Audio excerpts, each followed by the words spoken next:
Good evening, ladies and gentlemen. Welcome to the Rates and Lanes podcast. We are joining you a little bit late, a little bit behind schedule, but we are here all the same. So we apologize for our tardiness. Hopefully, you guys are doing well. It's been a little while since we've had a live show with Chuck and myself, but we are back here live and in living color, and we hope that you guys are all doing well and are remaining very profitable. We were hoping to have our resident attorney Hank Seaton join us tonight, but Hank might have gotten caught up at the airport. He was flying back in from Texas, I believe Chuck said. So he won't be joining us tonight. But hey, we got the party, we got the gang all together right here, right now, and there's definitely plenty enough for us to talk about. Oh my So, God. so Chuck, good evening. How are you? I missed out on last week. I was in the background, but how was your trip to Australia? Well, so Australia was phenomenal. They've got such a great trucking culture. My God, I have to tell everybody on the show, if you have any opportunity to get away you need 2 weeks. You really do. We're pretty close to it. Get over there. It's a big, big country. It's huge. It's the size of America. Um, and the trucking culture and just the culture in general. People are very nice, very generous people, very hospitable. They're just wonderful. And the trucks, Rico, I saw one, two visits there. I've seen one junky looking truck. Everything else, including trucks coming in and out of construction sites, everything is show quality. It's spotless clean. I just posted a picture of a Kenworth dump truck this week, a working dump truck while it's working, and it is spotless clean. You couldn't see a drop of dust on that truck. Don't ask me how these guys do it, but they do it. Well, the first thing that comes to my mind is, and I don't know if you can speak to it or not, but how about the rates over there? Are the rates comparable, or what are they looking like as far as they're Totally compared to different. It's such a different um, landscape there than it is here. There's no rate cutting there. It's not a race to the bottom. They don't cut each other's throats. Everybody works together. It's wonderful. It really is. Um, there was some complaints about the thing. Some people were saying, well, the culture is not what it used to be, and I saw this amazing culture. Now maybe it was even better before, but it's still pretty damn impressive. Like, you don't get your trucking license, your CDL, unless you can change a tire. And they really do it there. Well, one of the biggest things that's going on over here in America, and I'm starting to see, just like I seen the boom I talked about before, I seen the boom of how social media was influencing a lot of people to jump into the trucking industry, and Yeah. there's still some stragglers out there that I guess latecomers to the social media boom that are still out there. You still got some of your snake oil salesmen out there still trying to get people to pay tuition and do all these different things to come to their trucking class or whatever. Um, but there has seemed to, as of late, there has been a rash of people, especially they're very vocal on social media about quitting the trucking industry. They're fed up. They're tired. They're tired of all the different things that are going on in the trucking industry. They're tired of the pay. They're tired of the home time. They're tired of the disrespect. And it goes on and on and on. I can speak to, definitely, when you go to a lot of these shippers and receivers nowadays, it's definitely, and this speaks to one of the problems that I think that we had that I wanted to talk about. I think you guys kind of covered a little bit last week about how we as truckers have to work on our image and make sure that we're trying to do our best part to put our best foot forward. Because I think that a lot of times we have people in our industry, we have some bad actors and have maybe messed up. They say one bad apple spoils the bunch for everybody, It's true. and you got a lot of these businesses that now you don't have access to the restroom, to indoor plumbing or indoor restroom. They got a porta potty out across the parking lot that you have to go use. Um, they flat out won't even let you halfway in the building. So, and I think that a lot of people, this is kind of wearing on the, and the consciousness of trucking is this is a very solitude um, industry or profession anyway, and I think that it weighs on a lot of people's mental health. $100%. The alone time that you spend away from family, the time that you're spending in the truck, and the things that you kind of feel like you're missing out on back home, and you don't have the real loving interaction that you might would if you were at home every day. And I think that a lot of people are really have were not prepared for that aspect of the game when it comes to trucking. I think that they were, people heard that you can make a lot of money in trucking, which is true. You can make a decent. Once upon a time, you can make a decent amount of money in trucking. But when I first got into trucking, and this is when things were so called pretty good. They said the way that you make a large fortune in trucking, a small fortune in trucking, is you got to start out with a large fortune. There's a lot of truth to it, what you said is so true. It's a lonely job. Yeah. And at least for God's sakes, and if there's any shippers or receivers that are listening to this show, I know we used to have some, maybe they're still out there. For God's sakes, man, like these people that are delivering your product, they're helping you to make your paycheck. They're not as lucky as you. They're not going home at night.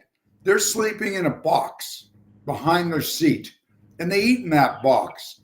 And they do everything. They write emails. They do everything in that box. So give them a break. Give them a smile. Maybe the guy wants or the girl wants a cup of coffee and just wants a warm conversation. They don't want to be grunted at. And it was always my biggest complaint, even when I would just do local pickups and deliveries sometimes and help out dispatch once in a while. And I would go into a shipper that I didn't know, and they would grunt at me, and I would get upset. I wouldn't let them know I was upset because I'm professional, and I was always I was taught as a little boy, always be professional to your client, even if they're not being that way to you. Right. But it hurts. And I can see some man or woman that's been out there pounding pavement from one coast to the other without a hell of a lot of sleep, going through snowstorms and everything else. They get the load there on time, and the guy or girl on the receiving dock grunts at them, doesn't say hello, and they ask where the bathroom is, and they grunt and point to a porta potty where it's 20 below zero in Minnesota. Come on, give me a break. And that's why we're going to go, we don't ever in business these days, whether it's trucking or some other business, we don't stay in the middle lane. We have to go either left or right, and we've gone so far one way, and now we're going to go all the way back, and people are going to leave this industry as fast as they came. Yeah, rates will go up, but it's still going to be hard. People aren't going to want this job anymore. They don't want it now. Right, and it's getting more and more difficult.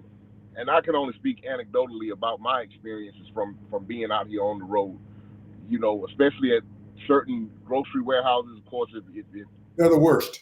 People don't know. I participate. I'm a reefer.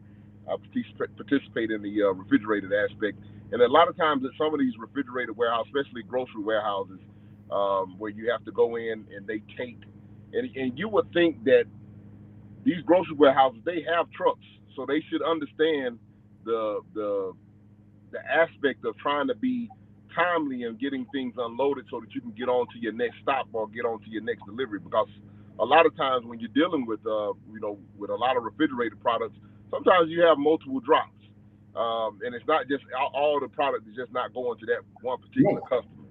And the abuse sometimes that you have at some of these places, I kid you not, it may have been about 2 or 3 weeks ago.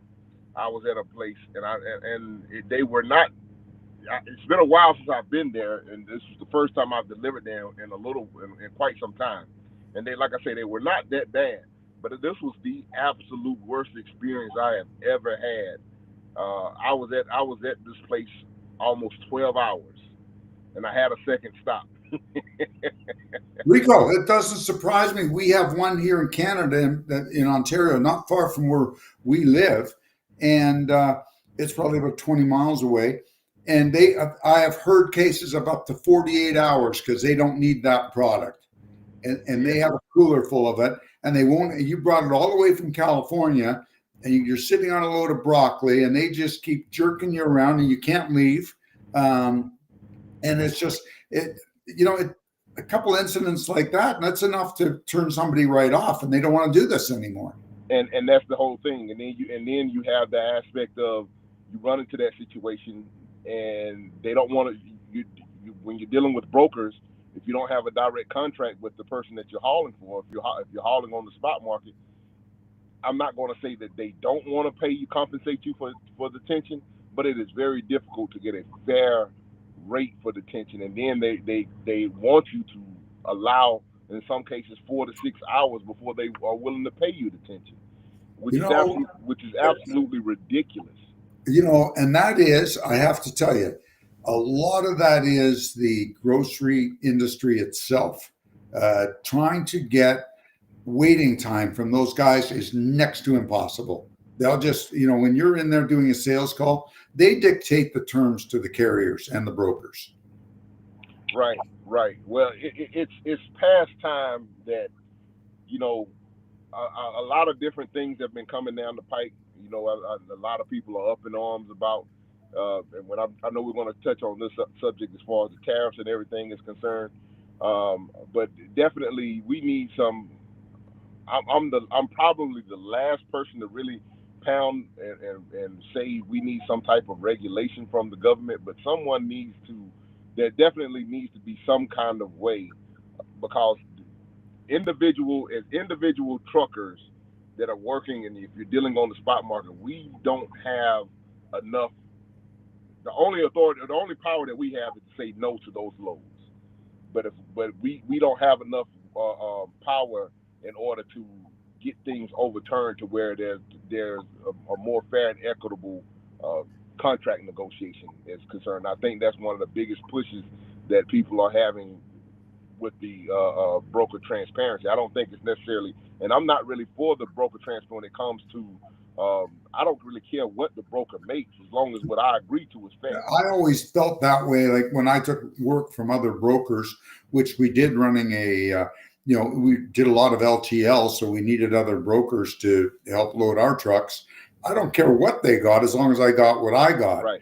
I think the only way, I don't believe government interference is going to work, especially I think we're dreaming now to think anything's going to happen under this administration because they just fired 40,000 civil servants.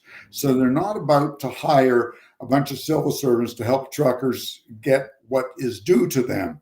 But I think what has happened is truckers we've been throwing ourselves at the shippers and receivers. Far too long. Yeah, and we've been doing it cheap. Okay, and now all of a sudden the the chickens that come home to roost, and people are realizing they can't run at $1.10 a mile when their cost is $1.80, and every mile they do costs them 70 cents out of their pocket. So they're losing money, so they're packing it in. Well, if enough people pack it in, then all of a sudden, what's going to happen? We'll have a shortage of trucks. And I'm remiss in my duties, ladies and gentlemen. I apologize. Please do us a huge favor. Please like, share, and subscribe to the channel. It helps us get to a broader algorithm. If you are watching with us live and you want to come in, you'd like to participate with what we're talking about, you can just type us in the chat. We'll see your messages, and we'll definitely come back and evolve into the conversation. The what you're talking about there in the chat. So if you want to participate, by all means, drop a comment down in the chat. Hopefully, everyone can hear me and and the audio is coming through fine. Yeah, the audio is great tonight, Rico. I think we are all authors of our own misfortune. Okay, every one of us. Nobody will mess you up like you will. And the trucking industry, we screwed ourselves up really good, and we have gotten. There's just too many of us. We cut rates down below. Who runs a business low under cost? Okay, it doesn't make any sense, and people continue to do this. Okay, when what you should Well, do. I think that on that point, Chuck, I think that we have a lot of people. unfortunately, because the barrier of entry is so low, I don't Right. think we have people that are savvy enough to really understand the whole cost per mile. I think we're still struggling from an educational standpoint and a savviness standpoint on the proper way to run a business and to conduct a business. A lot of people know how to drive a truck. A That's a lot of different people, skill set. a Yes, lot of people don't know how to run a business, and there's 100%. 100% difference between the two. Um, and I was talking earlier about the social media influencers. Um, I still see people. I seen an ad before we came on. Someone's touting about what they call automated trucking, where Okay. where you go out and you can get your own truck, or you can pay us and we'll give you a truck and a driver or whatever, and you just collect profit.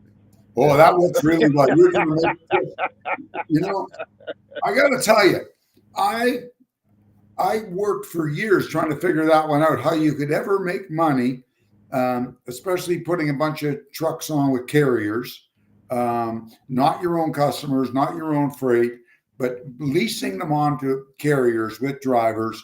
I racked my brains. I crunched those numbers for years trying to see how this could be done. And I don't care. It could not, you couldn't, it didn't add up. It just didn't. But people have been doing it. And it got to a point like a traffics, we would, if you wanted to put a truck on, fine, but you had to drive it. And I don't care who was driving it. And I said to people, listen, I don't want any part of this because it doesn't work for you to put a truck on and have a driver on it because you're going to lose money. And I don't do business that way. If I can't do business with win-win, I don't want to do business. If it's a win for me to lose for you, that's not a good deal. And I'm only going to end up, taking it in the chops later on because you've lost money and you're going to go broke and you'll be either saying bad things about the company or your truck's going to be broken down somewhere and you're not going to have enough money to fix it. That's the whole thing. I mean, in principle, it sounds great. Yeah, you can make an investment and you can get automated, returns. It sounds great, but what happens when that thing blows an air compressor or something else happens? Yeah, or you blow an engine. Right, Price out an engine, especially if the driver does something and it's not covered by warranty. right, right. And that's the thing that I think that those are the things, the get rich quick, the snake oil that people got to be wary of. And um, a lot of times people do these things thinking that because everybody's thinking that they're looking for an extra income to come in. Of course, that's the name of the game. Of course, you want to have multiple streams of income. I'm Yes. not begrudging anybody's entrepreneurial spirit for wanting to do such a thing. But what I am saying is that understand that when you sign up for something like that, the money that you're splitting or the tuition that you are paying, that's where the profit is. That person that you're paying it to is the one that's profiting off of it. There's not many multi-million people that are going to come out and say, "Hey, I'm going to give you the secret sauce that I've never gave to anybody else for a fee." There is no Rico. I'll tell you what, if there was a secret sauce here, I would gladly share it with you and our listeners. Bruce brought up a point here. The Yeah, big carriers have many small fleets, especially on the east coast of Canada. They seem to get paid decently and very, in eastern Canada, there's not a lot of work. So they're able to get really good drivers at low wages. But you will not do that in Ontario or Quebec or British Columbia or Alberta, especially because it's much harder because wages are high in order to compensate the cost of living. You can still buy a home fairly reasonable in the maritime provinces of Canada, unlike a lot of other places. We now speaking of Canada, the tariffs came in today, and I was interviewed. And what I think is going to happen is, I think there are so many trucking companies in, especially Ontario and Quebec. And I would say the vast majority, I would guess somewhere between 68 and 75% run their trucks to the US. Now, if this 25% tariff keeps up, it won't be long and work is going to get very, very hard to get both ways. Well, since we're broaching the subject, let's unpack this tariff a little bit, Chuck, because we benefit by having you over the border over there, and so you can actually speak to it from a real time perspective. How big of an effect is this actually having or going to have on, I guess, give us the Canadian perspective initially, and then and as best you can tell, how do you think it's going to affect us here in the United States? Um, I think that I honestly think it's going to do devastation to the Canadian trucking industry. There's not enough. You got to remember, this is a weird small country population-wise. We are a bigger landmass than America, but we have 1/10 your population. Our manufacturing in all of Canada is centered in Ontario and Quebec. That's it. And there's not a lot of freight going from, let's say Saskatchewan back to Quebec. So people are really going to struggle with this if they can't get their U.S. freight. And the U.S. freight has not been paying very well either way. The carriers have been bleeding for the last, I think, 22 months. So nobody's been doing well to begin with. A lot of these people do not have the cash reserves to weather the storm. So I think we're going to see bankruptcies and repossessions like nothing we've ever seen before if this thing keeps up. These guys are treading water the way it was. Do you anticipate this being I know that they pushed it back the last time. They let it go into effect this time around. Yes. What are you anticipating? Well, it really depends. I don't know what the hell's going on, to be honest. Why that they would do this. And I will say publicly, all right, I'll say two things. Number one, Canada does not we have a fentanyl problem in Canada domestically, okay? Our fentanyl comes from the same source that yours does, and that's China. Yours comes via Mexico. Ours apparently comes directly from China. And we've lost, I think at the last count is something like 47,000 Canadians to this drug. So we have an epidemic here. My numbers, if they're not mistaken, is the amount of fentanyl leaving Canada they've caught at the border is like 1% of what they've caught coming the other way. Okay, so it's nothing. I shouldn't say nothing, but it's minuscule compared to what is coming from Mexico. But however, Canada, as your neighbor to the north, we have done a lousy job vetting whoever we've let in this country for the last 30 years. And we've let some very undesirables in here, and some of them have tried to get into the United States. And apparently there's been 350 terrorists that have been apprehended. This isn't the ones that haven't been. So there is a problem there. There's some issues. Bruce said, lead pedal, he's got another point here. The economic factor is one thing, but the danger aspect is even more trouble.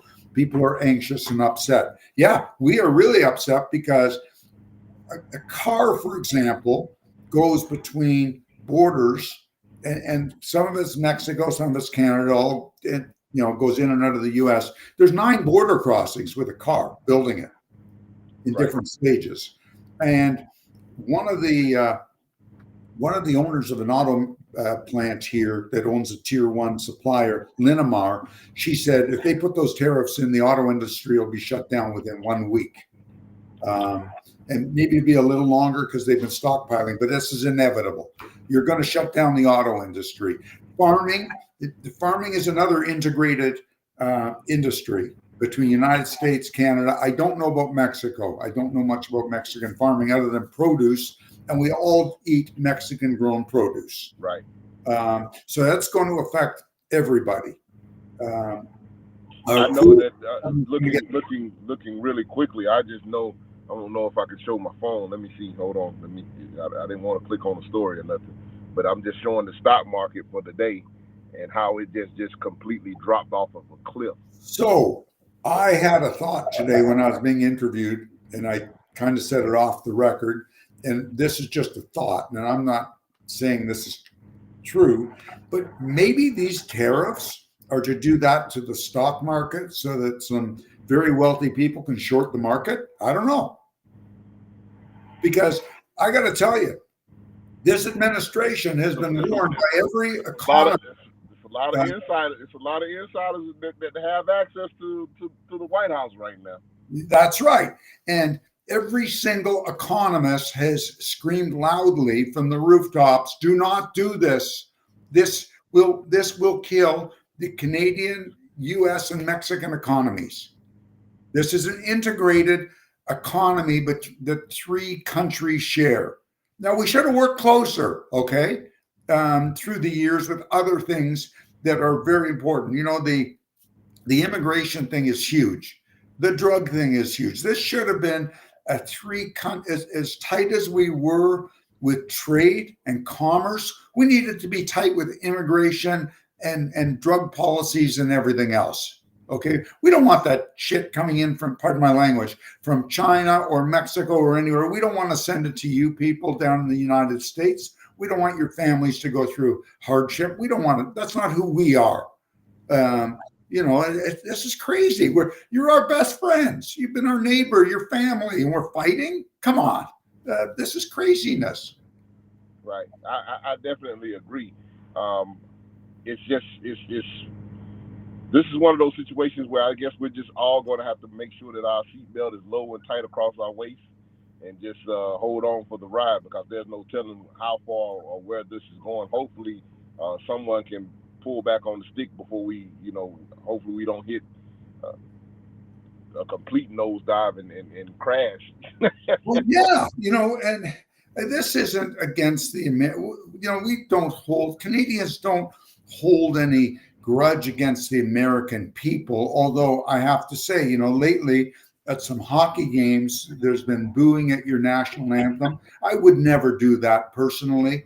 And people are doing it out of frustration. They're scared because people are scared for their jobs. Your farmers, they're scared out of their minds. Your truckers, they're scared. Your retailers, they're already having a tough time.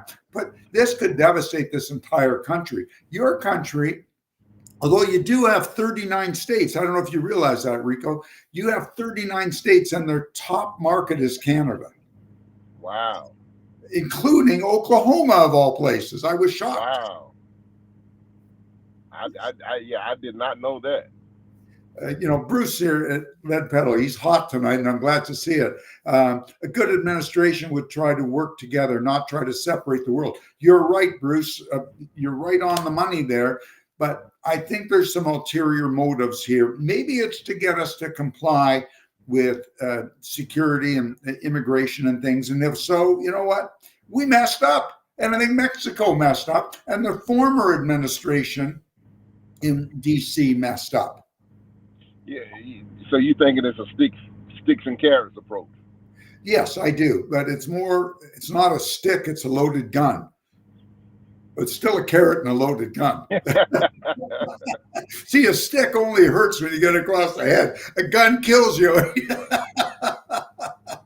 It's not funny because, you know what? A lot of people are really nervous. They're going to lose everything they built in their whole lives, everything their families built. They may lose right now. Right. And right now, especially with the economy still kind of not really fully recovered from all the things that we've already been through, and to throw this on top of it, that seems to be adding more coal to the fire. Well, look at what this economy has been through since in the last 5 years, since March, exactly this date, or roughly around March 4th, 2020. That's when COVID broke out. And that was hell on earth for a lot of people. Right.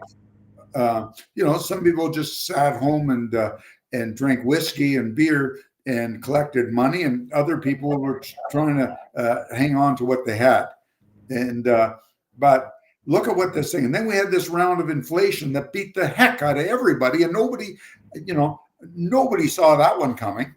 I remember being at NASDAQ and listening to a guy by the name of Broughton, an economist, and he's a damn good economist. And he said, you don't have to worry about inflation. It's a non-issue because of technology. Well, and this came out and hit everybody. Yeah.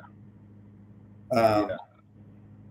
You know, it's just all, and then we've had that big round of inflation, and that hurt a lot of businesses, and then we had our own trucking depression.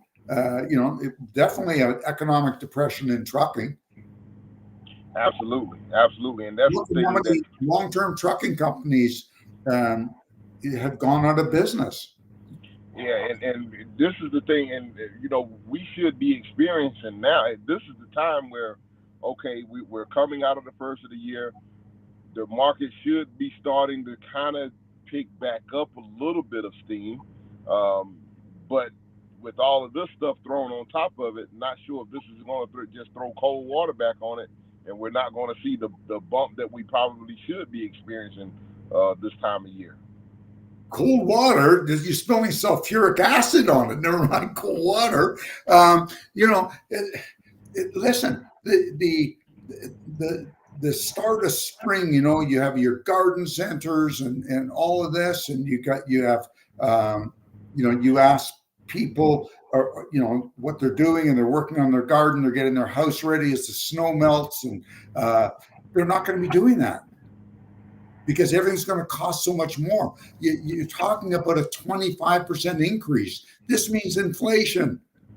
Right. What I'm worried about is that we're going to start being like one of those countries that have we're talking a 25% inflation really on a lot of items. Yeah, this is definitely interesting times. Not really. This is uncharted territory. Yeah. And hopefully, I'm not sure. I think everybody's hoping that somebody comes to their senses up there, and maybe pull back on some of this stuff. But it seems to be a whole lot all at once. Well, yeah, and we're not totally in uncharted territory. Apparently, the same thing happened just before the crash of '29. Tariffs. And that's what I've heard from good sources. So I just hope we don't have that again, because my God, the unemployment and this, the carnage all over. And then we have to worry about this. Brings on another thing. What about food security now with this? If we're going to, America's taken a hard line on immigration, and which I understand, but on the other hand, who's going to pick the produce? Right. And it has been migrant workers. And one thing I can tell you, we don't even have to talk about, like I said, when we're talking food industry, this is definitely something that I can speak to firsthand because I go to these places. Yeah. When you go to the packing houses, the meat packing houses, I'm sorry, ladies and gentlemen, if you don't know, the majority of those workers are immigrants. Yeah. The majority of those workers are immigrants, whether it be produce packing houses, whether it be meat packing houses. The majority of all of those workers are all immigrants. Yes. And I mean, everybody's talking about. I just delivered I picked up a truckload of eggs earlier this week and delivered them. When I went to go pick up at the egg facility, everybody in there spoke Spanish. Yeah. Let me ask you: did you have any idea the value of that truckload? I do not, and which they didn't say anything about it, but I do not have. But yeah, when the guys see me backing in, I was delivering to the Walmart up in North Carolina, the Walmart distribution center. They said, "Oh Lord." One of the guys jumped out the truck and called himself gonna help me back in. I don't want you to damage $1 million load. Yeah, this is gonna. When I was in Australia, it was very interesting. I was there with Dean Croak, the Grumpy Pete, and I said to him, because one of the things I do when I go to a strange city or country, especially a strange country, the two places I want to visit, I want to go to a real estate office, even if I can look in the window, because I want to see how much people pay for housing. I'm always curious about that. So I can get a standard of, I guess it's a standard of comparison, okay, Right. what we pay in Canada. The other place I always want to go to is a grocery store. And I love to walk around a grocery store to see, number one, what they have that we don't, or what we have that they don't, and how much they pay for things. And I was blown away by the price of produce, fresh produce. And a lot of it is grown locally in Australia. And I went to Dean and I said, Dean, why is this? You pay so much more for produce. Why? And he said, well, we don't have any migrant labor. We have to pay, there's no agricultural exemption. You pay, minimum wage is minimum wage. And they're paying. I got so many thoughts that are going through my mind right now that it's not even funny. Um, and it speaks to the whole thing of the going, even bringing it full circle back around to trucking, because when you look at how the wages that the truckers are making, when you talk about the wait time and all the different things, if you talk about actually paying someone for all of their time, because a lot of the newer guys are pushing for it was just a given that, hey, we know you got to take your break in the truck, but the guys, the newer generation is like, hey, if I'm away from home, I should be getting paid. Period. There will be, the days of men and women that want to be out there for 6 weeks at a time, those days are over. There's hardly anybody out there who wants to do that anymore. It's too lonely. It's too restrictive. It's all going to change very quickly.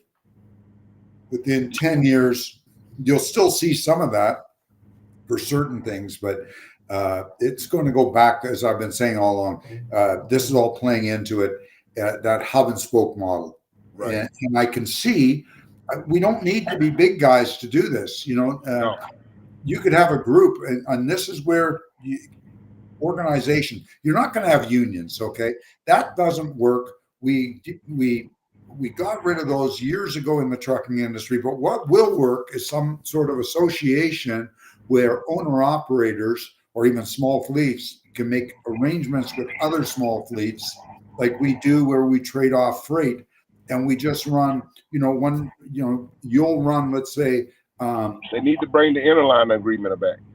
That's what's happening. It's going to go back to interline, and because it's going that way now with the drop and hook when you go to places like Amazon, and it's power only.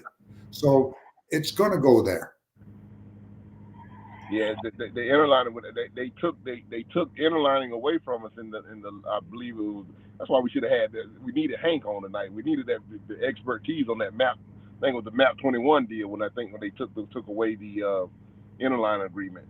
Well, they didn't. Okay, so they didn't take they may have taken away the interline agreement and they replaced it with something else.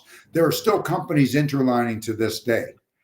We have a lot of, I shouldn't say a lot anymore, but there are some Canadian companies that interline with big American LTL carriers like R&L, for example. I think if you have a broker, you have to have a broker's license in order to do it now.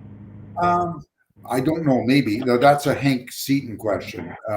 But these guys, to get a broker's license is nothing. They're fair-sized carriers. But I think you're going to see more things like that. I think that's how the industry is going to evolve very quickly in order for people to be profitable. And this way, you don't need a great big sleeper. You just a small sleeper or even day cab. You only run 200 miles every night or 250. It's hard to run a 500 mile on a shift these days. Right. Because of traffic. We never considered that before. You used to be able to do, close to 6. Those days are over unless you're out in Montana. Traffic and construction. Yeah. And it's not going anywhere because damn well nobody's spent any money on construction. Yeah. There's a good, Bruce said the big companies often interline within the corporate structure. So you have, these giant companies that have different branches and they interline between each Right, other. Yeah, it's still out there, and I think it's going to come back. right. I don't know, Chuck. What we were talking a little bit. So how do you, with I think that things are going to take a turn. We were talking earlier before about we need to thin the herd out. We need to get something. There are far too many people because that's one of the reasons why the rates were depressed. And I'm starting to see some movements on getting rates back up to um, a level where they're halfway respectable. That's on the spot market at least. Um, I'm wondering with all the things that we talked about tonight, how do you see as far as do you see the trend continuing, especially with that we got, like I said, we got a lot of people that are getting out of the industry as well. We got a lot of people that, just individuals. I'm just seeing a rash of people on. If you go on Instagram or YouTube and type in "I'm quitting trucking" and just look at the videos that you see, it blows boggles the mind. Yeah, and this will continue. I think we're going to take it a lot harder in Canada. I think you will see a culling of the herd, unlike anything you have seen in your whole life up here. It's going to get gutted because there's a lot of people out there that are just holding on by a thread, and this is going to shove them right off the ledge. So we're going to have you're going to have one there too, but not nearly as bad. So, You're so if you can survive this little bit of, if you can survive this scare, you might be. You'll be all right if you can survive this, because this is a tsunami. It really is. So definitely, a wise during these times right now, not to be a fear monger or anything, but it'd be very prudent to make sure that you're being on top of your expenses and making sure that you don't have any unnecessary expenditures at the moment. And you cannot afford to run for less money than you're getting. Okay. You know what? If you're getting $5 a mile to go to Miami, you only get $1 a mile coming home. That's fine. You're averaging $4. Okay, you're okay. You're going to be just fine. But you can't be taking a load down that you lose money on and a load back you're losing on. Doesn't work. Definitely. So you got to make sure, ladies and gentlemen, you got to make sure if you don't know what your operating cost is, if you don't know what your cost per mile is, Google those terms. Our good friend Michael Lampel talked about AI. Put that stuff into a chat Yeah. GPT or whatever. If you need some help with that, if you don't, you may be ashamed or don't want to ask anybody. But Google is your friend. You can find a lot of information out there, and start if you haven't done it already. We have to get away from the days of okay, I got money left over at the end of the week. We got to make sure that we're running a business the way that we're supposed to be running a business, that we're actually know what our profitability is. And when you talk, sometimes it definitely helps when you're negotiating with with different uh, with different brokers. They'll I've seen them treat you a little bit differently when you talk to them from that standpoint of actually understanding and knowing your numbers. Um, Yes. it definitely helps out in the whole negotiating process because a lot of times, I laugh at when I get new brokers or new trainees on the phone that call me soliciting for services, and they're always talking about, well, it's only 400 some odd miles. But Well, I got 100 miles to get there, and I got 100 miles to get home from there. So that's 600 miles for me. And now your 400 is 600. and you can't you can't calculate. You don't know what my costs are. So Right. you're throwing out an arbitrary number of what you guys were thinking that should make. I was sitting there and I was negotiating with someone, and they, they were sitting. They were listening. I had it on speakerphone. They heard me negotiating. They started out the rate. They started out. They wanted to be around um, $1,300, Right. 13, and we ended up selling around $1,700 for the load. And they was like, man, how in the hell did you get them to come? You can't how are you going to negotiate effectively if you don't know your cost? Yeah, absolutely. And Absolutely. you know what? The cost it's a lot of things people that get into this business don't understand. It's the cost of your wear and tear on tires. Okay. Every Absolutely. mile that you do, you costs you money because those tires are wearing down. Okay. There's your brakes. There's your engine. Okay. An engine is not good forever. None Well, of them. I'll give you this. Just everybody likes to talk about their wins. I'm gonna talk about some of my losses for a minute. I went out to Vegas to go see friends get married a couple of weeks back. Right. Come back. My truck was I was loading at it before I went to Vegas for this wedding. I was loading at a plant at a chicken facility, and the yard dog at the chicken facility uh, hit my truck, hit the right passenger side of my truck. Wasn't that bad of much of a damage, but it was damage nonetheless. So I knew I was going to Vegas in a couple of weeks. I worked it out with the management company over at the chicken company, and put the truck in the shop while I was going on Vegas. So that way it wouldn't be no downtime. We wouldn't have to get Right. into the whole big old drawn out thing about lost labor or whatever. So I picked the truck up when I get back from Vegas. I picked the truck up from the body shop. I'm driving to my yard. I pull up on my yard, and boom, someone's hit my trailer. My trailer that I normally run with. Um, I mean, tore the whole entire passenger side. Just terrible, terrible, terrible damage. Good thing I had a spare trailer. If I didn't have Yeah. a spare trailer, I would have had to go find a rental trailer or whatever. And good luck with that, and deal with that whole thing. So I was able to keep running because I happened to have a spare trailer. One of which I was thinking about selling at one point in time. Now I'm glad I didn't. Yeah. But I'm saying that to say, everybody tells you, oh, you can make a lot of money in trucking. There's a lot of money to be made, but they don't tell you about all the different losses that come along the way. Everybody likes to talk and celebrate all the victories, but there are lots of losses that are out here that you can't foresee, you can't foretell, and you just kind of have to be prepared for. And if you're not prepared for them, they can be devastating, and these things can literally upset everything that you got going on. Oh, yeah. I have to tell you, we had a period of time when there was more money than I ever saw in trucking. And that was during the pandemic. Okay. Yep. Things went, and I never expected it in a million years. It caught me by total shock. Okay. Short Um, lived as it was.